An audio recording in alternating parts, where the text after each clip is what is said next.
Yes, hello everybody, and welcome back to another episode of the Dynasty Hotseat. It's the only Dynasty show out there that's a certified inferno. And today we got another return guest back on. We got Liam from the 5 Yard Rush team. You can of course catch him over at the 5 Yard Dynasty podcast and over at 5 Yard Rush as well.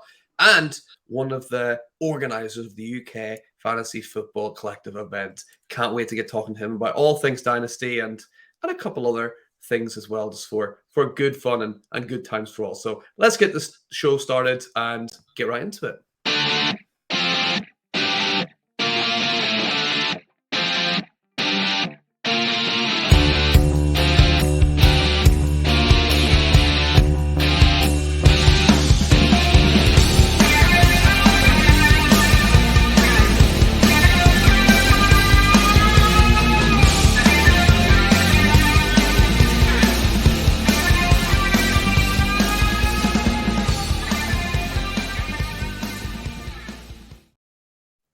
Yes, hello, and welcome back, everybody. Sorry I missed everybody last week, feeling very much under the weather, but glad to be back this week, and very glad to have Liam back on the show. You can find him over on Twitter at the FSA Tweets, and what is that? The Fantasy Sports Addict, Liam, if I'm remembering correctly. Is that what it stands for? Yes, it is. You're correct. Yeah, I'm glad you're feeling better as well, because it's never the same when Dynasty Hot Seat's not out.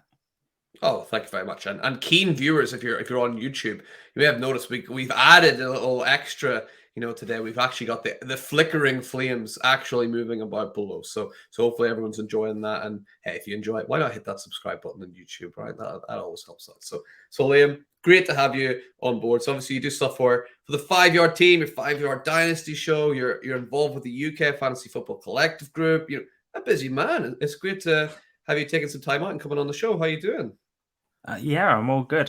Thanks for having me on. I mean, yeah, as you said, you've got the flames on. It's feeling quite hot under my ass right now. It's proper lighting up underneath there. But yeah, I mean, I edit for 5 Yard Dynasty. I'm also on the podcast as the host with Rich, who you had as a return guest already. Yep.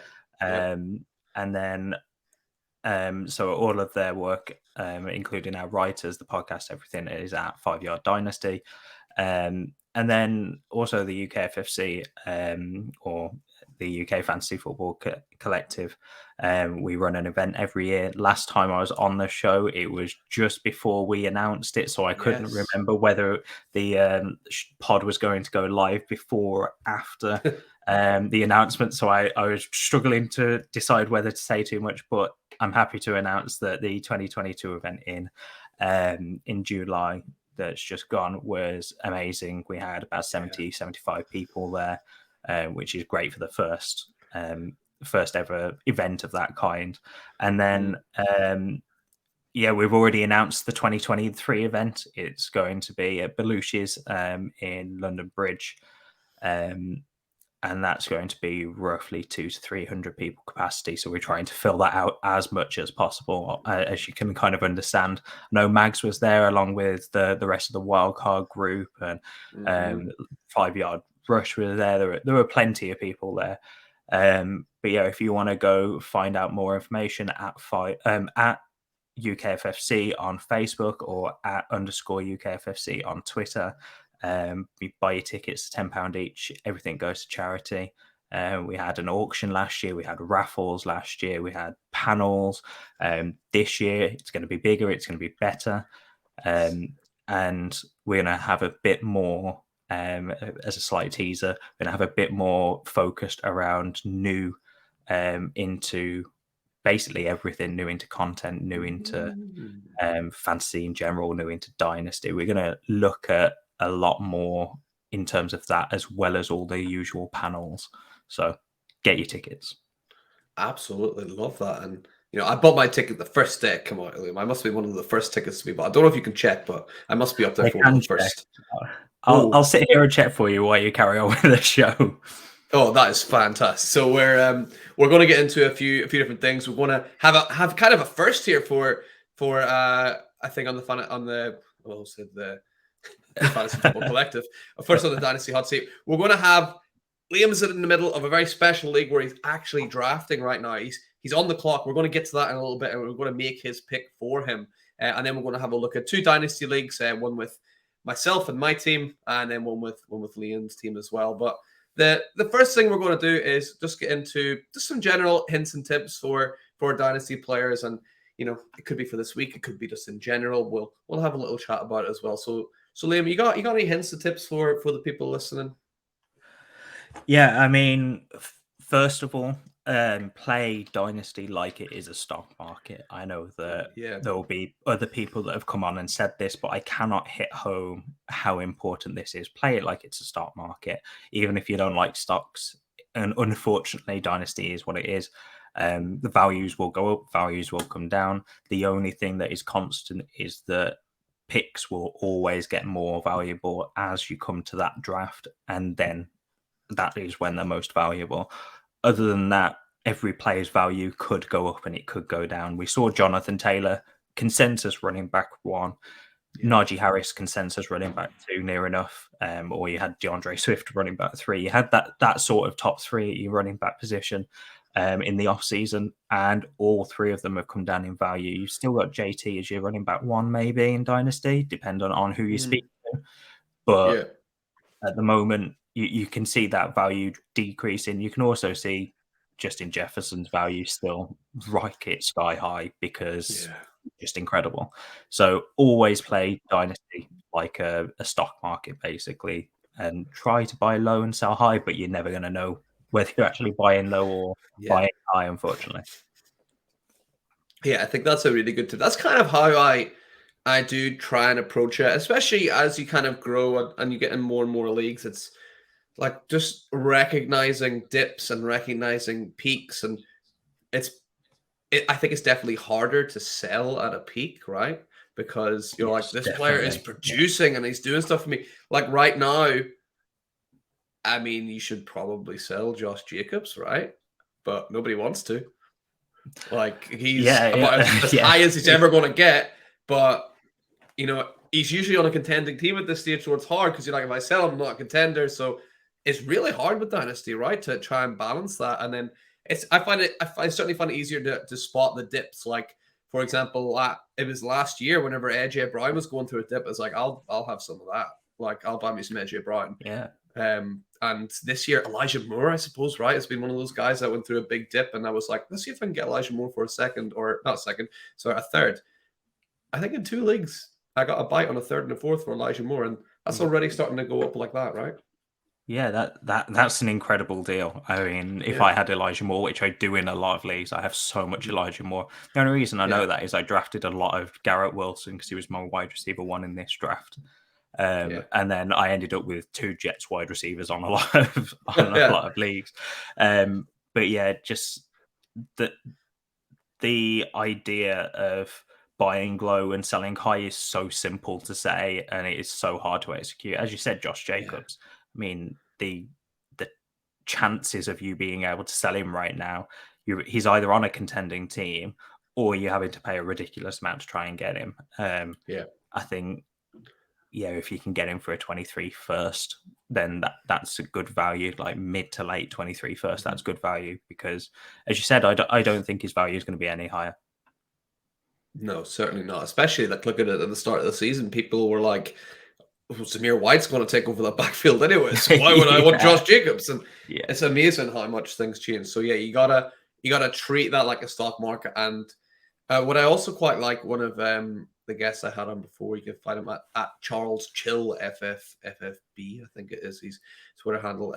He always says you want to diversify your portfolio, which is a real stock markety term, right? It means very stocky, right? Don't be too heavily invested in one particular share or one particular thing. So, if you're torn between drafting, 1A or 1B, go for the one that you've got less invested in, and that'll kind of diversify your portfolio. One of my favorite terms I've learned doing this show.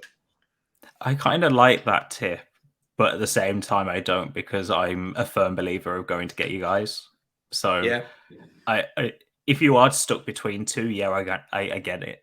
I have definitely done that myself. I'm not saying I haven't. But if there's a guy that you're extremely high on, like I was with Garrett Wilson, or I mean, Christian Watson, I have a good in a bunch of leagues, and I picked up a few when he was injured going into the season. But just knowing that I was high on him, just going to get your guy, and that paid off over people that were going for Sky Moore. Although Sky Moore's now on a bit of an upward trend as well, so could be looking at a good class this year. Yeah, absolutely. Yeah, they're a bit of a late blooming class, right? But they're coming good. Yeah, Definitely. Yeah, so I love that as a tip, Liam. Do you have anything else to say, or will we dive right into this draft? Actually, I've got one more that kind of ties Awesome. into it with trading as well. So with picks, when you trade for a pick, don't think that because you've traded for them, you have to then make that pick. The way that I see trading for picks is, regardless of what year it is, you're trading for an asset that is never going to go down, unless there's a freak massive injury spree where all of the running backs suddenly tear their ACL within the college playoffs, which God forbid doesn't happen. I'm not saying that I want that to happen whatsoever.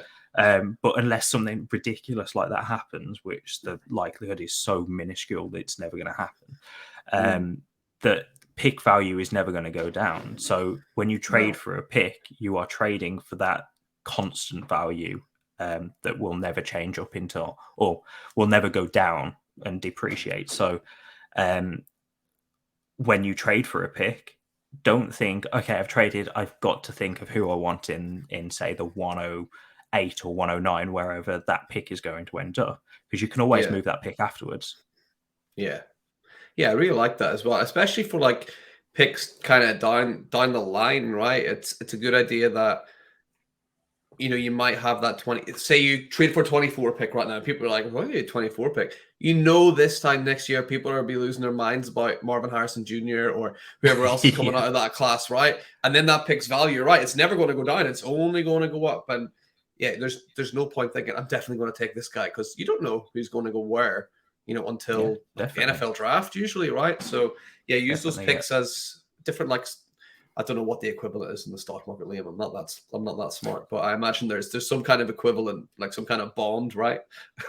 I'm not a stocky person at all. So even though I say all of this about the stock market, I don't actually trade personally. So I don't come to me about portfolios. You need to go to your other guys. Yeah, just don't end up like that block of Jenga on The Big Short, right? You don't want everything to fall over like in that. What great movie that is. That was fantastic. Yeah, exactly. Circling back to the UK FFC match, you were actually the 8th ticket, mate. 8th. That's pretty good.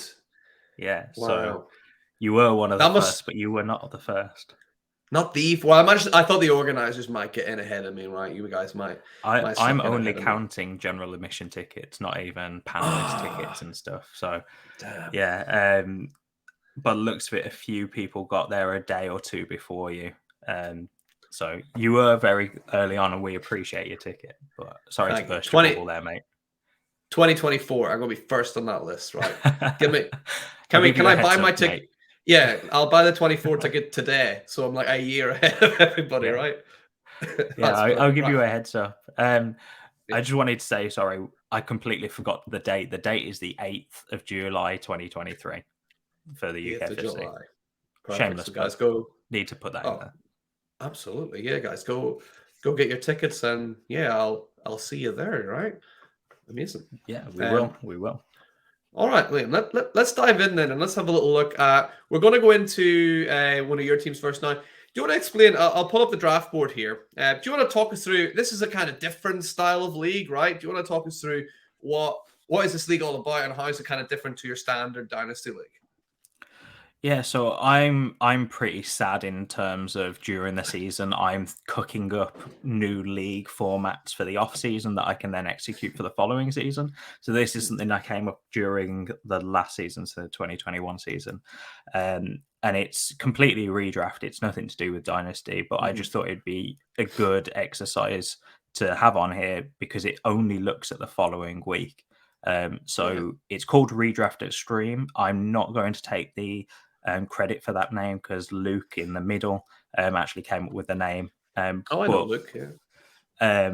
What you do is you just draft a new team each week. So once the week's over, on a Monday night, it would be Tuesday morning for us Brits, but you drop all your players, and then you start a draft immediately for the following week. So this is the week 13 draft, and it's currently my 5th pick. For scoring, it is just standard. I didn't want to do anything special. It's PPR, just normal minus. I believe it's -2 for interceptions.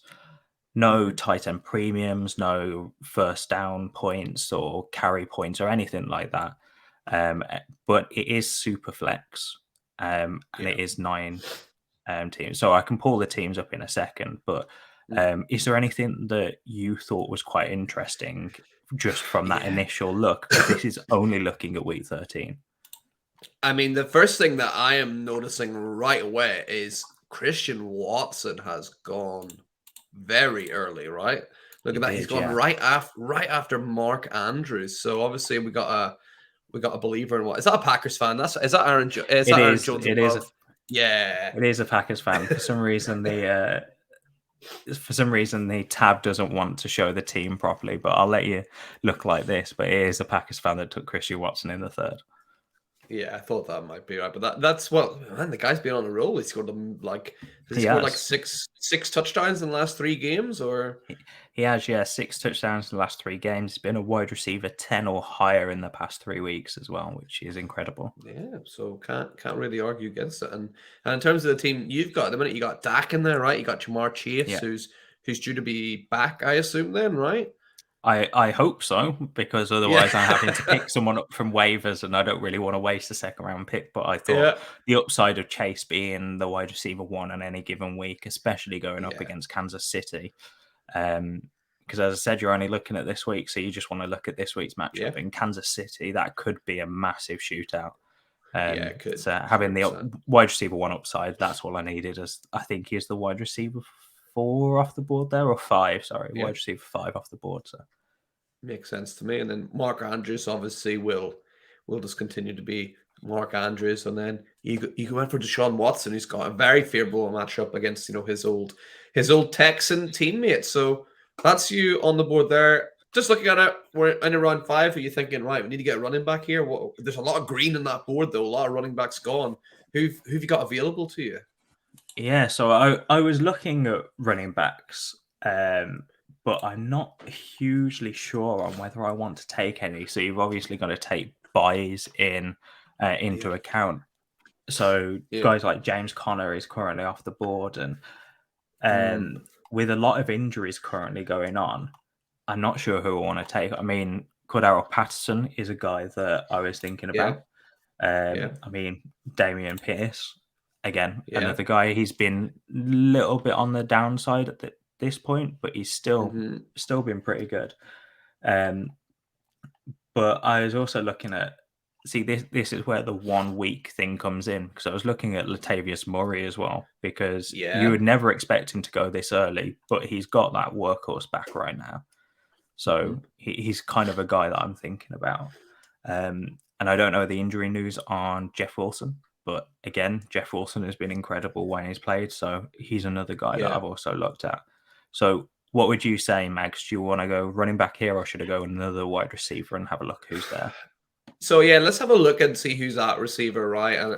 And have a look, see if there's anyone obvious standing out. Like, obviously with this kind of format, you're probably going to look to want to stack some people too, right? So like a Deshaun Watson, definitely. I don't know if like an Amari Cooper is available, or no, he unfortunately went at the 504 just before. That was a stack that I was looking at, but unfortunately he's already gone. Okay, so let's see who you got. Debo. Are the 49ers aren't on a bye, are they? No, they're not. He's just injured at the moment, which is probably why people are shying away from him. Because injuries in this, if you waste a high-end pick, it's a massive undertaking, because then you have to play the waiver game, because there are waivers, but you only get 1 chance at waivers before the Sunday games, and that's it. Yeah, so it's fairly thin as well, I imagine, right? For starters, it is. So who's standing out? I can't quite fully make out the names. So who's standing out to you there, Liam, in terms of wide receivers that are available? And let's compare it to the running backs that we had. Yeah. So I mean, Terry McLaurin has been pretty good Yeah, for the entirety of this year. yeah, I mean, Debo, if he's not injured, sounds like a great play. yeah, And then this is where, again, going into the depths of the players, I'm looking for guys like Chris Olave, who has been incredibly good for the yeah, season. yeah, Garrett Wilson also has great potential. So I'm looking at guys like that I'm that are probably further down because this is obviously looking at the whole year, whereas we're only looking at the 1 week. yes, So that's probably my queue there. So I've got running backs of Cordero Patterson and Damian Pierce. I could even throw Isaiah Pacheco in there thinking about it because he yeah, looks to have that game or running back room sorted. yeah. He definitely has Unfortunately, it for can't now. find him. Yeah, Melvin Gordon obviously coming in, but I think Pacheco at least for the meantime will definitely have that running back position locked down. Um, he's been sneakily good. I don't know if he's gone yet or not. He probably has, I imagine. But Tyler Lockett this year, right, has kind of flown under the radar as well. Just seeing the Seahawks playing against the Rams, who have been absolutely dreadful. So that might be an interesting matchup there. Yeah, Tyler Lockett. I've had him on a few of my teams this year, and he's been quietly solid. So, Yeah. who are you thinking, Mags? Should we go running back or wide receiver here? I think there seems to be more depth at wide receiver, right? Yeah, So if there's a run of running backs, that would crush you a bit more than if there's a one at wide receiver. yeah. So I think you should probably get a running back locked up here. What do you think? Are you in Okay. agreement there?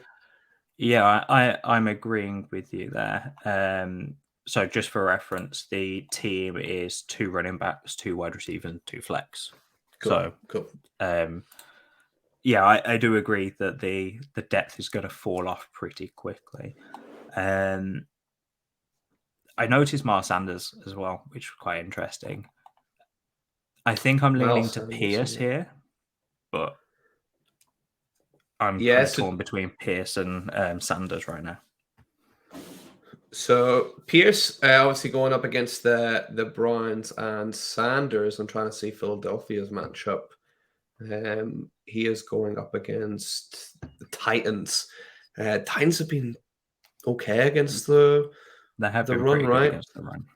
Yeah, so I think I might lean there then, Damian Pierce, but then yeah, the Browns. That's tricky, right? Because you don't feel It good is. about this, but that's kind of the nature of the league, right? It's kind of trying Yeah, to get out exactly. of the dynasty mindset, right? Um, I don't know if any Buffalo or New England backs are available. That is due to be a very windy game, so I don't know if anyone there. Stevenson has already gone. He was a guy that I was looking at pretty early on, but then Yeah, Andrews was there, so I couldn't pass up him. yeah. Who are we What about thinking in Buffalo? Hines or Devin Singletary? Singletary? Let's see if Singletary's there. Yeah, he's still there. Okay, so that will be an interesting shout. I imagine you could wait on Devin Singletary actually, to pick him up a little bit later. Potentially, yeah. Damian Pierce is interesting, right? But the Texans suck so much that it's hard The to. Texans. Yeah, it's so hard to trust. What's can we click on Damian Pierce, see how he's been doing the last few weeks? Of Because I don't know if course. his numbers have trailed off. Yeah, so in PPR, he's been getting just over 10 to 15 points each game. So his Okay. PPR points have been pretty solid. Yeah. Okay. I think I might lean Damian Pierce then, just over Miles Sanders, just based on I think the Titans might do a better job of stopping Miles Sanders than the Browns do of stopping Damian Pierce. Let's hit it then. Mags, if this Okay. backfires, this is on you, mate. Yeah. Okay. There you I go. will take that. Okay. Damian Pierce is locked in, and hopefully you'll get Devin Singletary is a sneaky pick later down the road as well, because I think he might have a good week. Fingers crossed. Let's have a look. Nice. Okay, so hopefully I've not let you down too much there, Liam.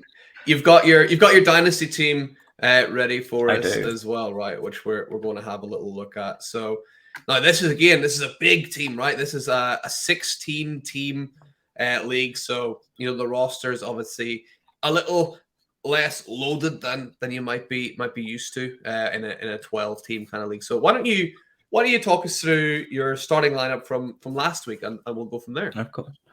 Of course. So last week was actually one of the worst performances I put up because a few of my players ended up coming out of the game. So it wasn't what I needed, but it was fine. So I traded for Kirk Cousins because in this league, you'll see the other QBs that I have. What I tried to do was trade. So I ended up taking the 101 in the draft. Yes. As in the rookie draft, because we drafted picks within the startup because it was this year. I took the 101. I traded back to the 105, I think it was. And I was hoping for Kenny Pickett to drop, and I was trying to trade up, but Kenny Pickett went. So I have a very weapon-heavy roster, but my QBs are a bit lackluster, hence why I've traded for Kirk Cousins. So Kirk Cousins in my QB spot, Derrick Henry and Travis Etienne in my running back spots, Devontae Adams and Christian Watson in my wide receiver spots, Evan Engram in my tight end spots. It is tight end premium, an extra 0.5 points per reception. Jeff Wilson in the only flex spot there is, and then I don't know why it's got Garrett Wilson in the super flex spot, because Aaron Rodgers was definitely in that spot last week. So other QBs, I've got Jacoby Brissett, who has obviously lost his job to Deshaun Watson, who we spoke about earlier, Aaron Rodgers, and Sam Darnold, who is on a bye this week, even though he's just got the starting role back. Yes. You can see why I needed to trade for a quarterback, and then of course Aaron Rodgers is injured, may not even play. We don't know that situation yet, so that's an interesting one. What are your before we jump in? Actually, that's because we just glossed over Aaron Rodgers. You're obviously a Packers fan, right? I am. What is going on with Aaron Rodgers, Liam? What's up? Do you think it's the thumb? Think it's the thumb? I think to an extent it is the thumb. I think that he's also not playing as well, not trusting his receivers as much, quite evidently. I think it also doesn't help that the wide receiver room has had so many injuries that he can't produce that constant chemistry with any one of his wide receivers, because Lazard has been injured during the season. Christian Watson has been in and out of the lineup with injuries. Romeo Dobbs is maybe coming back this week from an ankle sprain. Randall Cobb has been placed on IR. Amari Rodgers has been released. Samori Toure has been in for a select few snaps and made a few good plays, and that's about it. So that's the wide receiver room. There's a few others, but they're the names that people are going to know. And when I tell you that every single one of those wide receivers have been injured at some point during the season and have missed portions of the game, if not a full game, it's hard to miss that there's just no chemistry between Rodgers and the rest of them. He's starting to get that with Dobbs before he got injured. He's starting to get that with Christian Watson now. He's obviously got that with Alan Lazard previously, but he's not been on the field as much. So I'm going to put it down to Aaron.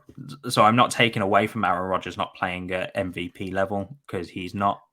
But there's also other reasons and other factors that people probably aren't even thinking about. But he is also injured, and I think that thumb is affecting him. If you just watch the spirals that he's throwing, they're not as tight as usual. They often Aaron Rodgers can flick the ball and it looks like a bullet coming out of a barrel of a gun. It's just spinning that tightly that it doesn't wobble. Whereas if you watch a lot of Aaron Rodgers' throws this year, it's just been it's still tight. Don't get me wrong. I mean, for an NFL, I'm not going to throw it any better than him, so I'm not taking it away from him. But for an NFL quarterback, it's considered a bit wobbly. And yeah, I think it's just I'd say not a perfect storm, but a horrible storm for Aaron Rodgers in terms of this season in general. Yeah, I just think he's, the news about he's been playing with a broken thumb has kind of made me move slightly back a bit, but I went on record and I was like, he's done. I said that. I was like, he's finished. But the broken thumb, I'm gonna have to reel back in because man, that must suck playing with a broken thumb for 5-6 weeks. That's gotta affect your game. So yeah. I'm retracting slightly after finding that out. But yeah, the only way is up surely, right? I mean, I hope so. I'm a Packers fan, and we're not used to not making the playoffs, so yeah. I really hope so.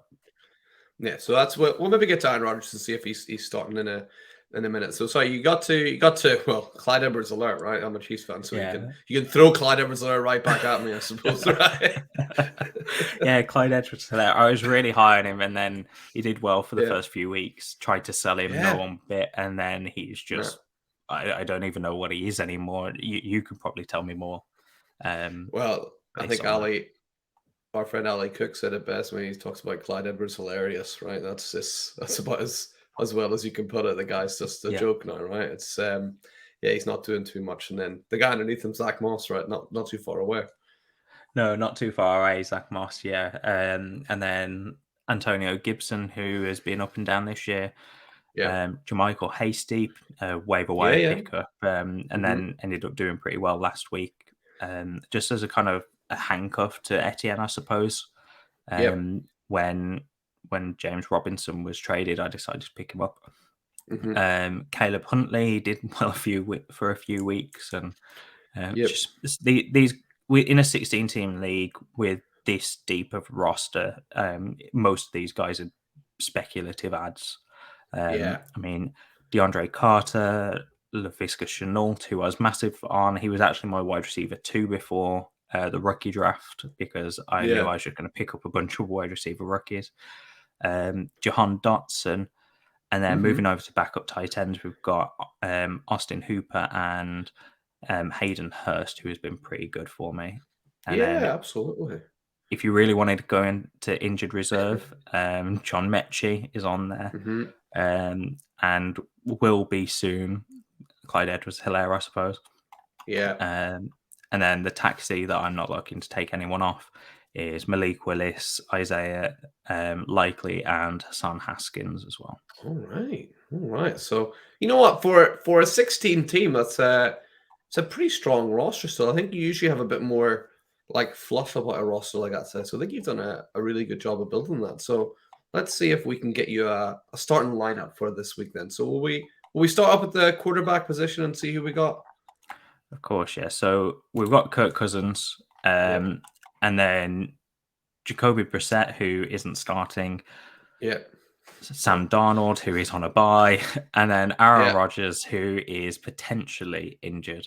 I have seen reports that he wants to play until the Packers are mathematically eliminated from playoff contention. And once they can't, then that's going to be a discussion for whether Love comes in. But I don't know whether the Packers are going to see that any differently, especially with Rodgers' injuries, as well as because he suffered some rib injuries during the game last week, and he actually missed just under half the game. Sorry, so this is quite an interesting one. I want to get your opinion on this, Max. Yeah, so it's hard to tell with Rodgers, right? I've actually started in leagues that I have him in my. Started to try and just move away from him if possible. A move I've been trying to make is giving Aaron Rodgers and a first to get Trevor Lawrence, which has worked in 2 or 3 leagues, which has been quite nice.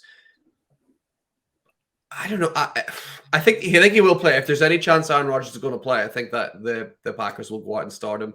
I don't think Jordan Love, even though he looked all right coming in, last week. I don't think that they're going to be comfortable starting him.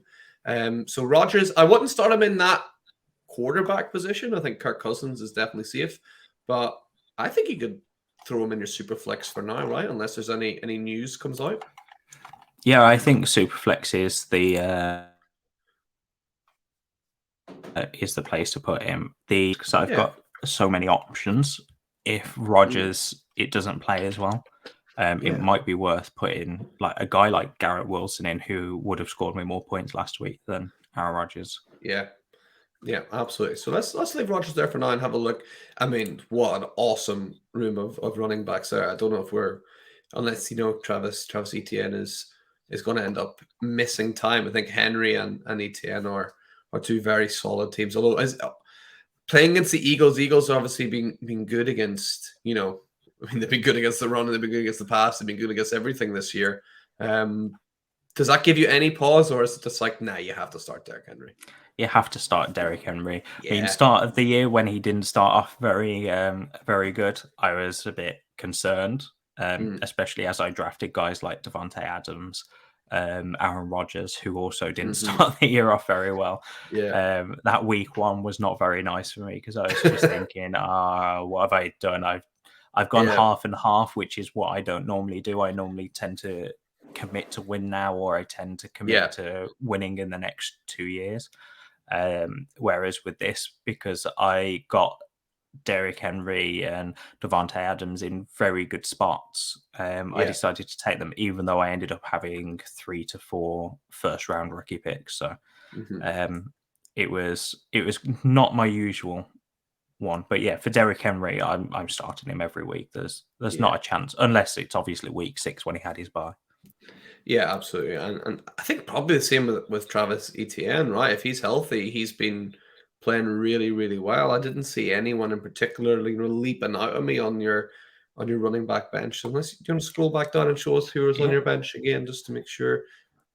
Jeff Wilson. So Travis Etienne, and then you've also got Jeff Wilson in my flex spot currently. We'll ignore Clyde Edwards-Helaire. You got Zach Moss, Antonio Gibson, which is the name that I've been kind of drawn to a little bit, and Jermichael Hasty. So we could kind of consider that spot as a Jaguars running back room spot, I suppose. Or if you don't feel comfortable, we move Jeff Wilson up into that spot and we look at Etienne / whoever in the flex. Yeah, I think Etienne I'd be happy with, especially playing against the Detroit Lions, who do tend to leak points. I think you got to be happy with Derrick Henry and Travis Etienne in there, and then Gibson's an interesting one. I think we maybe have a discussion later about if Jeff Wilson's going to stay in that slot, or is Gibson or a wide receiver going to come in. But I think your running backs, I'd be pretty happy with both Henry and Travis Etienne for sure. And wide receivers, Devontae Adams and Christian Watson in there at the minute. So Garrett Wilson was there, right, as an option. So who else have you got, just in case I forgot? Yeah, so Garrett Wilson was an option for me. DeAndre Carter, Laviska Shenault's on a bye, and Jahan Dotson with a name. So, I think Garrett Wilson is the guy that I'm going to take over Christian Watson right now. But I don't know how you feel about that. Yeah, I would do the same. I mean, Garrett Wilson. I mean, I don't know if it was Garrett Wilson or if it was Elijah Moore was like talking to the Jets press after, and it's like, that's the real New York Jets. So it's like, man, Zach Wilson's getting absolutely crucified here, right? Like saying that that's the real team without him playing. So yeah, but they look good. So I mean, Garrett Wilson is a phenomenal talent, and I expect him to just keep producing. It's going up against the Vikings, who the Vikings are one of those strange teams right now. It's kind of hard to judge. They keep winning, but it's kind of hard to judge them, right? Yeah, definitely. I don't understand their record. I've got a Vikings fan in one of the leagues that I constantly or I'm the most active in terms of chat, and he constantly says he has no idea how the team is that good in terms of their record. I think they're one of the luckiest teams with that record that I've seen personally in the past 10 years that I've been watching the NFL. But that's not to take away from them, because they have been winning games. It's not like they've looked their way there. They've found ways to win. And I think that it's definitely something to consider. The thing that made me think Wilson over Watson is that secondary is really banged up. They've just lost their top corner in terms of Cam Dantzler, I believe, has got some sort of injury that may hold him out this game. Okay. So that's something to maybe consider as well. Although I still like Watson and I've played him for the past 3 weeks. That's my claim to fame, or claim to flame, should I say. I absolutely love that. I'm going to use that on other shows, right? Claim to Use fame. it. That is fantastic. Yeah, so we'll get Garrett Wilson and Devontae Adams locked in there, and we got Evan Ingram on it. Evan Ingram, he has been good this year, right? It's been really nice to see him kind of return to form like he was. Was it all the way back in his rookie year? He had that one good year, right? It was, Wow. yeah. I was really high on Evan Engram going into the year, and although I didn't think that he was going to return to that top 5 upside that he showed in his rookie year. And I mean, Doug Peterson loves his tight ends, and everyone expected that offense to take a step forward, but no one expected it to have any effect on the tight ends, which I thought was a bit weird. Especially since I think I can't remember who it was. Somebody told me that the Doug Peterson has never had a wide receiver be his most targeted player on an offense ever. I wish I was armed with that in the off season, because that is incredible. That would have been incredible to try and push Evan Engram as my guy. Yeah. But yeah. So Evan Engram is my starter. He's been up and down this year, but against the Detroit Lions defense, I feel like I'm going to start him. My other options are Austin Hooper and Hayden Hurst. So, no, I mean Hayden Hurst pretty good for a bye week, right? But I wouldn't be throwing him in there over Evan Engram against the Lions. So yeah, I think you got to feel pretty good about Evan Engram, and the last one is Jeff Wilson in that flex spot, right? Is that our last? Yeah. So Jeff Wilson in that flex spot. I mean, for some reason that tab doesn't want to respond right now. There we go. So Jeff Wilson in that flex spot. So Mags, is there anyone that caught your eye, like Christian Watson or Antonio Gibson, maybe? Yeah, those are the two that are sneakily maybe DeAndre Carter, but I think his time is kind of done now that Keenan Allen's back. So Gibson against the Giants, who are kind of sliding a little bit, right? The Giants and the Commanders are kind of going the opposite direction. So Gibson does stand out there. Christian Watson against Chicago is really interesting, but that's due to be, as you can see there by the little emoji, due to be a windy game. We don't know who's throwing the ball. I think if you get clearance that it's definitely going to be Aaron Rodgers, then you might think about putting in Christian Watson. What I would probably do if I were you here, Liam, is I would actually look at who you're playing. Are you projected to win by a landslide? Is it a tight game? Or are you projected to lose? I think if you're projected to win by a landslide, you go with the safe option. That's Jeff Wilson. If you're projected to lose, you go with the riskier one, which is probably Christian Watson. That's probably what I would do here. Well, we're looking at an opponent where I'm 65 to 35% win probability. So I don't know how that affects your thought process here, Megs. He's currently 8-16 because we used the median as an extra game, because there's so many people in this league, or so many teams in this league. It'd be tough to have playoff spots based on just the 14 games in the season. So looking at his lineup, he has set it. Maybe Elijah Mitchell slides into his running back 2 role over Rex Burkhead, but apart from that, he doesn't really have anyone else to slide in there. So I'm thinking we could probably go safe here with Jeff Wilson. I would 100% do that there. Just Yeah, you don't need to take any risks, and I think out of the two of them, the lower floor is probably Christian Watson. He probably might have the higher ceiling, but I think Jeff Wilson's got a nice sort Yeah. of sweet spot in there that he'll get you the points that you need. So I'd be happy keeping Jeff Wilson in there.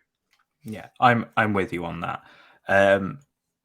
Do you want to move on to the super flex spot in case Aaron Rodgers doesn't play? I thought that'd Yeah, be quite so interesting. yeah, let's say Rodgers is ruled out then. Let's see who we can kind of put in instead. I don't think there is a quarterback option because I mean Brissett's not going to play, right? So you're going to stick in a receiver or a running Exactly, back, yeah. right? So I'm highlighting the flex spot because the quarterbacks, there's not another one that I'd play. Yeah, fair. So Antonio Gibson, Christian Watson, Jahan Hmm. Dotson are probably the three. Maybe Hayden Hurst if you wanted that safe floor. Yeah, yeah.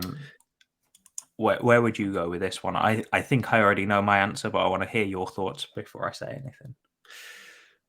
I think out of the options you have there, I think you might go Christian Watson out of those guys. I mean, Chicago have looked better. But I mean, the defense there, they've lost Robert Quinn, they've lost Roquan Smith. They're kind of a bit rudderless on the defensive side. So you'd imagine if Aaron Rodgers is playing, that's something, or that. Well, I suppose if Aaron Rodgers plays, then you don't. Ah, right, okay, that does change it, right? Because you Exactly. take Aaron Rodgers out because he's not playing. So then, do you put Christian Watson in with Jordan Love playing? Probably not, right? Exactly. That's where I was thinking about this. And I think I'm leaning to Antonio Gibson Yeah. purely because if you take Aaron Rodgers out of the equation, do I trust Jordan Love to play a full mistake-free game and be able to get Christian Watson the ball constantly? I don't think so. I think that the No. running game will take a lot of that, especially with it being windy. Yeah. So even though Antonio Gibson has had did not practice this week, Mhm. today, I believe it is, or Thursday. So even though that's happened, I think that it could be just Antonio Gibson being rested. Yeah. Although I could be completely wrong, and if he's not playing, then I don't really have a choice, and I play Christian Watson over Jahan Dotson. Yeah. Yeah, fair. But I think for now, yeah, obviously leave Rodgers in, but if Rodgers is ruled out, then yeah, I would throw in Antonio Gibson. I'm right there in agreement with you, Liam. So do you want to read out then your starting lineup for now at least anyway for this week coming up? Of course. So starting quarterback is Kirk Cousins. Then running backs, we've got Travis Etienne and Derrick Henry. And then at wide receivers, we've got Garrett Wilson and Devontae Adams. Tight end, we've got Evan Engram. The single flex spot is Jeff Wilson. And then currently in my super flex, we've got Aaron Rodgers. Sounds like a winning team to me, mate. So hopefully that comes through for you there and all ends up well. So let's pull that away and let's chuck up. I've got one of my teams here, and this is a contending team. This is on second mention of the show for Ali Cook. It's one of Ali Cook's leagues, the Dynasty Grill Invitational League, I think it's called. So I'm I think in second place currently. So let's have a little look at my lineup from last week, and then see if we want to make any changes for this week. So last week I had Tua in at quarterback. My two running backs were Latavius Murray and David Montgomery, who I just traded for to bring in. I think I got David Montgomery for a second round pick in that league, which I was very, very pleased with. It was right after the Herbert news came out, so I was like, I'll take some Montgomery. We got three wide receivers. I mean, my goodness, look at that. We got Chris Godwin, CeeDee Lamb, and Justin Jefferson. At tight end, we got George Kittle.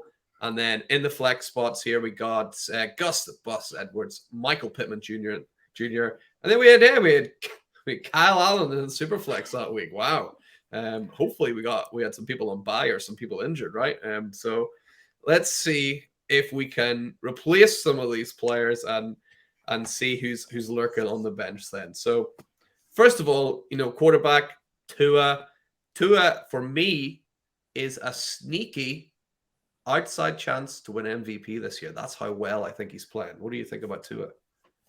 I kind of like that shout. I think it's a bit spicy for Mm-hmm. people, but I think that with the level that he is increased by and how well that the passing game is going in general, when he's played, I think that it's definitely in consideration. And the fact that his injury happened at the start of the season, not at the end, has probably helped him a lot because if it Yeah. happens at the end, then MVP unfortunately does look like it ends up being voted on based on recency rather than 4 year Mm-hmm. to an extent.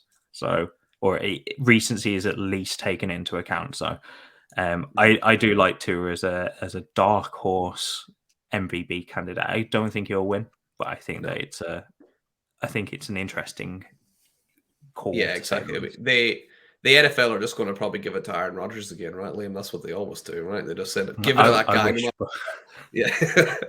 So I Tua, wish because we wouldn't be as bad as we are at the moment I'm if that's the case. yeah.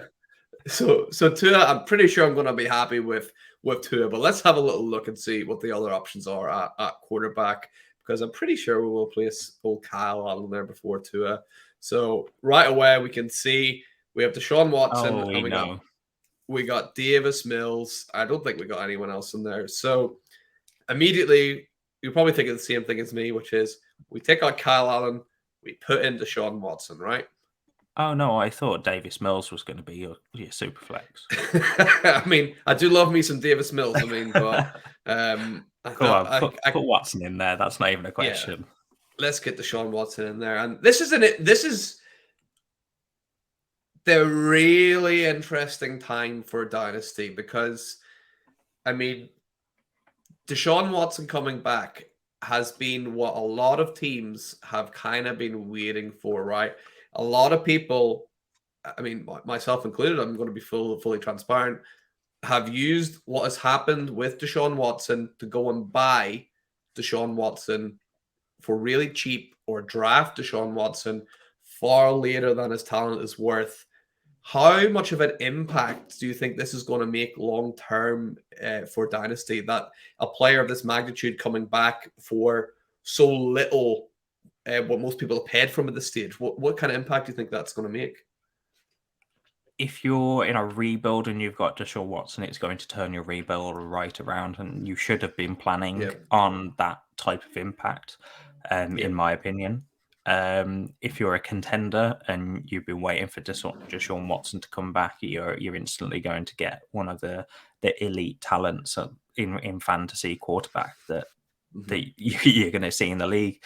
Um, I think that it's interesting because I know a lot of people, especially when this sort of stuff happens, completely remove those guys from any rosters that they have and say don't want them. And yeah, I can't fault that approach. Like if no, that's how you want to play fantasy, then that's how you do. Personally, I it doesn't bother me in terms of fantasy what hmm you do with players like that. If you want to get rid of them, go for it. If you don't, then that's fine. I think that in cash leagues, I'm taking every advantage that I can get, and that is an advantage. It sounds horrible, hmm but um, no matter what I do with a fantasy team, it's not going to change what's happening in real life, and that's kind of just the way that I see it. Um, so I know that a guy that I do a podcast every week with, Rich, has had hmm Deshaun Watson for the past 2 years in his top 8 quarterbacks in Dynasty, waiting yeah, for this moment for him to come back. And um, Rich has been on this for a lot longer than I have. Last year, I was really, really skeptical on Deshaun Watson because I didn't know whether he was going to play, whether he was going to be out for a further year, as in the whole of this year. hmm But as soon as that suspension came down, there's only 11 weeks that, or 12 weeks, sorry, because it's 11 games.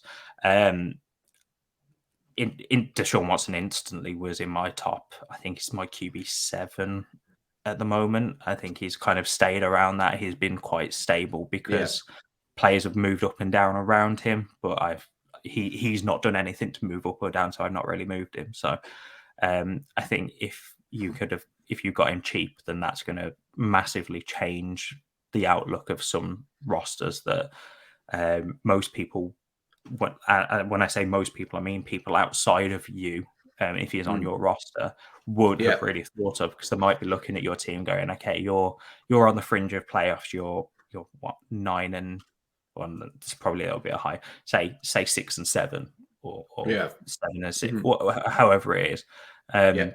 You're maybe fringe playoffs, and they're looking at you going, okay. But in reality, you've actually had a Kyle Allen, Davis Mills, or someone along those lines in your Yeah. super flex spot, and now you're slotting in a guy that can score top 5 in any given week, even top 1 any given week.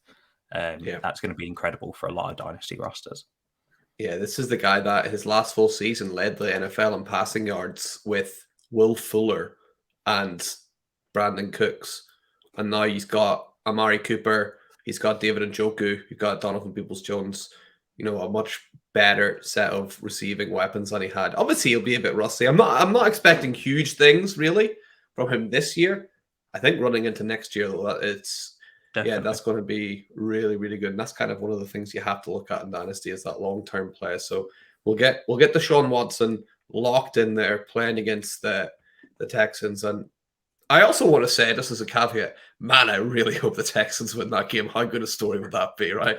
I would love it if that happened. I'd absolutely love it. We'll go full I don't Kevin think it'll Keegan, happen, right? but I'd love it. Yeah.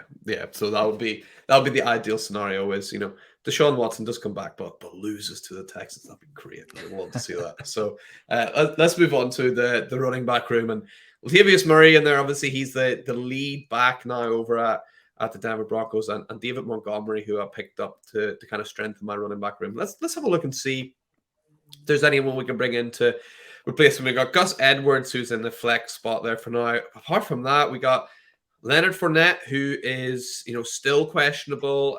Jerick McKinnon, who's a nice little guy to throw in every now and again, and that's really it. So it's between Leonard Fournette and Jerick McKinnon there, or we stick with Latavius Murray and David Montgomery. Any of those two guys you would think of swapping out? Like you thinking Fournette and for Murray, or what do you think? I think I'm sticking with those. Where I'm looking is your flex spots for Leonard Fournette if he plays, because he's just been a solid starter. But at the moment he's logging limited practices, so he still may not play, but it's trending in the right direction. But at the moment for your running back spots, I'd keep it as is. Yeah, definitely. And I'm thinking probably the wide receiver room will stay the same. Chris Godwin had an amazing week last week. He's going to have an amazing week against the Saints as well, because Mike Evans is going to fight with Marshall Lattimore immediately and get ejected from the game. So it's going to be only Godwin, right? So I think Godwin's probably going to have another big game against the Saints. But let's highlight and see if there is anyone we might want to bring into that wide receiver room just in case. Michael Pittman Jr. is there in one of the flex spots. Apart from that, we got Mike Williams, who's questionable. We got Ben Skoranek in there as well, who knows what to do with that Rams receiving core at the minute. But yeah, Mike Williams up against the Raiders is the only other one there that I might consider. But are you thinking to swap out anybody there? No, I'm thinking keeping those four, and I'm going to include Michael Pittman. So Mike Williams is currently missing practices. He re-aggravated that high ankle sprain that held him out for a good few weeks. So when he's healthy, he's brilliant. He's just not healthy often enough. So I'd keep those four wide receivers in. And the reason I'm saying four is because Mags, I know that from previous episodes you've been told to get the Tuesday games out of your main spots, and Godwin sat there with Pittman in your flex, so you need to swap those over eventually. Oh, I will. I'll sort that out. I usually do that right after finishing recording. So record on Thursday. I'm calling you out. right after finishing, I swap out all the guys to make sure they're in the right place. So I'll make sure to do that. I did a little YouTube video telling people to do that, so I have to follow my own advice, right? So we got then tight end. We got George Kittle. I don't know if there's anyone. Zach Ertz, unfortunately, on IR. We got your guy Evan Ingram in there, right? Tommy Tremble and Daniel Bellinger, who's still not back from that horrendous eye injury he suffered. So I suppose we're talking, do we have George Kittle or do we kind of risk that Evan Ingram up against the Lions will score more points than Kittle will against the Dolphins. What do you think there? It's interesting because Kittle is either a tight end 1 this season, as in like a top 7 tight end is in his peak performances, Yeah. or he's in the top is tight end 20 or worse. He is literally there's no middle ground. He's either tight end 7 or better, or tight end 20 or worse. When he's played, should I add that? So he's got that ceiling, and I think you've got to play him for that ceiling. The way that I've started to shift my dynasty rosters or all rosters is I play for the ceiling of my roster rather than trying to play it safe. So I think I think I'd play Kittle over Ingram for that top type 10 ceiling. I could also understand why you'd want to go Ingram over Kittle, because Ingram has had that kind of safer floor. He's been a bit more consistent this year. Yeah, absolutely. But I think you're right. I kick myself if George Kittle ends up scoring big points, right? But I'll feel less annoyed if Evan Ingram goes, because I'll be like, well, I had to start Kittle, right? So I'll keep Kittle there for now. And then the last real discussion then, because Michael Pittman, we're probably pretty happy with. Gus Edwards is here.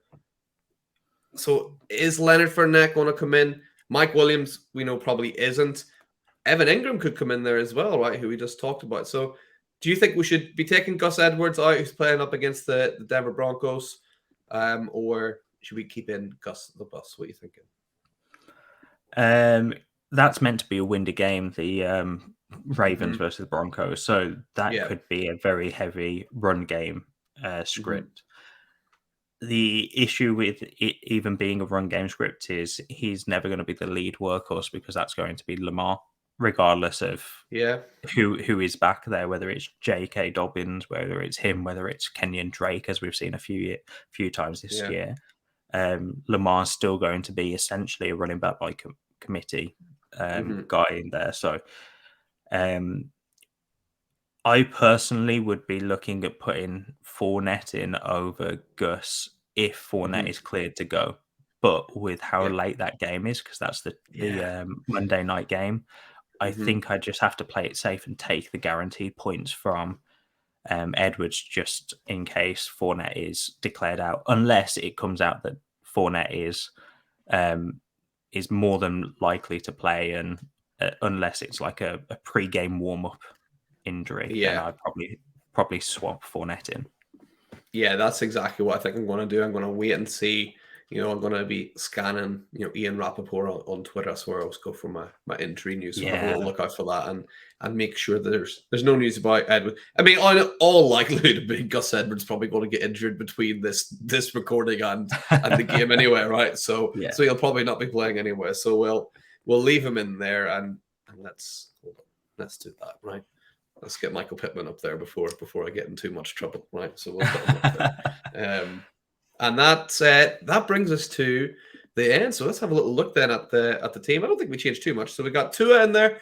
We got Latavius Murray and David Montgomery in at running back. We got Chris Godwin, CeeDee Lamb, and Michael Pittman Jr. in at wide receiver. George Kittle in at tight end with Gus Edwards and Justin Jefferson in at the flex spots. And then Deshaun Watson coming back, for his first game back in 2 years? 2 years? Yeah, it will be about 2 years. Yeah. Wow. So first game back, couldn't ask for an easier matchup against the Texans in a dome as well. So let's see how that works out. Hopefully a win there. And with that, Liam, that brings us to the end of the show. I just want to say thank you so much for coming back onto the show again. Had tons of fun as I expected I would. And do you just want to remind everyone listening where they can find you online before you head off? Yeah, of course. So on Twitter, it's at the FSA Tweets. You can find any work that I produce, that would be the podcast. Anything that I end up writing is at 5 Yard Dynasty. While you're over there, check out all the other writers. They produce great content. And then go get your tickets at UKFFC on Facebook or at _UKFFC on Twitter for the UK Fantasy Football Collective event that is going to be on the 8th of July 2023. You'll see both myself and Mags there, and probably a lot of Mags's guests that he's had on previously as well. Yeah, absolutely. There'll be lots of people there. It was lots of fun last year. It'll definitely be, more of the same this year. And guys, if you enjoyed this episode, make sure you're hitting subscribe, give us some nice reviews wherever you are. And if you really enjoyed it, look, we got back here. Oh, it's the other way now. I've moved it over here. We got our Hall of Fame. So the more thumbs up that this video gets, the higher up Liam will end up on the Hall of Fame. He could make it up into the top 3. That's up to you. So give it a thumbs up and let's get him up there. So Liam, mate, thank you again so much for coming on and spending some time on the hot seat once again. And thanks everyone again for listening. And, until next time, just remember, keep yourselves and your teams lit. And good luck this week. Bye.